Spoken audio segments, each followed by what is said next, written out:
पूरे साल में बस एक ही दिन ऐसा आता है जब थोड़ी देर के लिए किसी देवता जैसी फीलिंग आती है, वरना तो पूरे साल भर ऐसा लगता है कि जैसे ये देवता अपनी देवी के मूड, शिकायतों, हिदायतों के हिसाब से ही काम कर रहा हूं।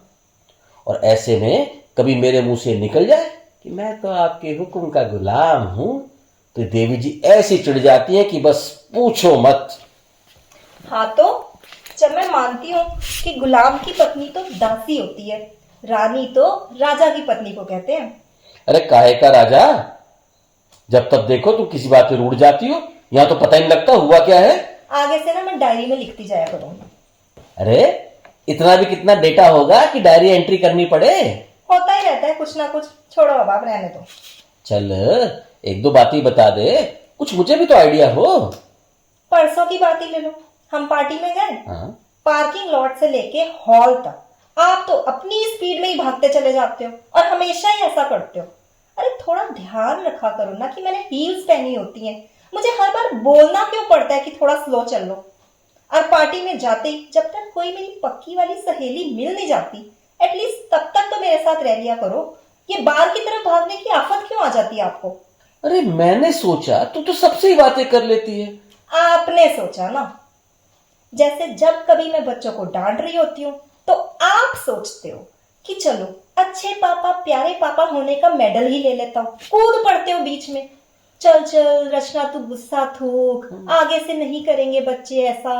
अरे जब मैं उनको डांट रही हूँ तो आप 10 मिनट शांत रहो ना, बाद में समझा लेना उनको। और अगर मैंने बच्चों को कभी बोला है कि पापा से पूछ लेना, तो आप तुरंत उन्हें तपाक से जवाब मत दे दिया करो। पहले मुझसे तो पूछा करो ना कि मैं आपसे क्या कहलवाना चाहती हूँ। तो फिर मैं हुआ कि नहीं हुक्म का गुलाम? नहीं, एक ऑरा क्रिएट करके रखना पड़ता है कि इस घर में वही होता है जो पापा कहते हैं। देखो क्या है ना कि माएँ तो सारा दिन ही कुछ ना कुछ बोलती रहती हैं, तो अक्सर बच्चे ना माओं की बातों की उतनी वैल्यू नहीं करते हैं। अब शादी को इतने साल हो गए हैं, थोड़ा तो मेरी आंखों की भाषा समझना सीखो। थोड़ा तो समझो ना कि किस बात पे मैंने कितनी स्माइल दी है तो उसका क्या मतलब बनता है। और अगर किसी के सामने मैंने किसी बात पे हामी नहीं भरी है तो वहीं दोबारा मत पूछा करो। मेरी स्माइल देख के समझ जाया करो कि मैं क्या कहना चाहती हूँ। और एक तो हाँ, बाहर ही बाहर ना अपने दोस्तों के साथ कोई प्लान बना के मत चले आया करो। उनको बोला करो कि थोड़ी देर में कंफर्म करूंगा। हाँ तो दोस्त बोलेंगे ना फिर कि भाभी जी की परमिशन लेकर आएगा, तो मैं हुआ कि ना हुआ जोरू का गुलाम? नहीं, अ कंप्लीट फैमिली मैन हुए। देखो बहुत सी बातें देखनी पड़ती हैं कि कहीं घर में बच्चों का तो नहीं कोई काम करवाने वाला, बच्चों का कोई एग्जाम तो नहीं है जिसमें उनसे आपकी हेल्प की जरूरत हो, या ऑलरेडी हमारे घर किसी के आने का प्लान हो, या हमारा किसी के घर जाने का प्लान हो जो आपको ना पता हो। बहुत कुछ देखना पड़ सकता है। और अगर किसी दिन मैं देर तक सो रही हूँ, सुबह या संध्या समय सो रही हूँ, और किसी रिश्तेदार का फोन आ जाए, तो ऐसे ही मत बता दिया करो। इतने बड़े राजा हरिश्चंद्र नहीं हो आपकी ये भी नहीं बोल सकते कि वो सारा दिन तो काम में लगी रहती है, होगी यहीं कहीं। तो मैं तेरे कहने पे झूठ भी बोलूं? नहीं, कहने की जरूरत पड़नी ही नहीं चाहिए ना। और बात सच झूठ की नहीं होती, बात नाते रिश्तेदारी में एक दूसरे की अच्छी इमेज बनाए रखने की होती है। चल अच्छा छोड़, हम भी आज के दिन ही क्या लेके बैठ गए। हाँ तो मैं कहाँ कुछ कह रही थी, आप ही ने बात शुरू की। अब देखो मैं तो आपकी हर सुख सुविधा का ध्यान रखती हूँ। सरगी, बायना, श्रृंगार, मेहंदी, कहीं भी घसीटा मैंने आपको अपने साथ मार्केट, सब काम खुद ही करके आई ना कि आपको कष्ट ना हो।